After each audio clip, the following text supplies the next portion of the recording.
তুমি আমাকে দেখো, আমি তো অনেক ছোট ছিলাম, অনেক গরিব ছিলাম, সেখান থেকে আজকে আমি আলহামদুলিল্লাহ অনেক সফল। কেন?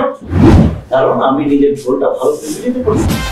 আপনার সামনে যিনি বসে আছেন তিনি হচ্ছেন একজন নিজের কবি রাজনীতিবিদ। ভাই উনি নিজেকে নেতা মনে করে, জনগণ তাকে নেতা মনে করে না। বেল দেন। টাকা ইনভেস্ট না করলে টাকা কি আসবে আপনার কাছে?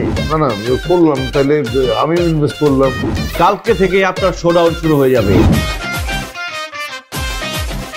আমার ভাই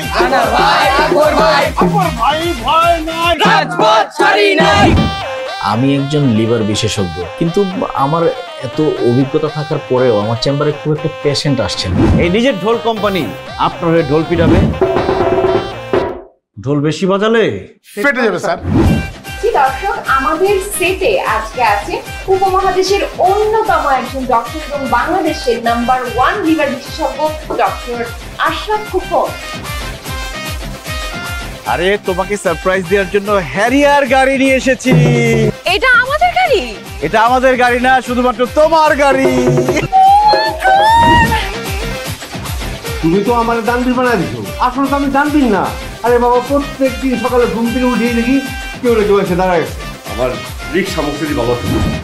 ও মাই গড, এত আয়োজন, এত খাবার! খবরদার, এখন খাইতেছো কেন? খাবো না? ভিডিও করতে হবে, লাইভ করতে হবে, এরপরে খাবার। তুমি হইতেছো নিজের ঢোল কোম্পানির মালিক, তুমি সারা জীবন অন্যের ঢোল পিটাইছো, এবার একটু নিজের ঢোল পিটাবা। ইকবালের চামড়া কুত্তা দিয়ে কামড়া, কুত্তা দিয়ে কামড়া। ইকবালের চামড়া।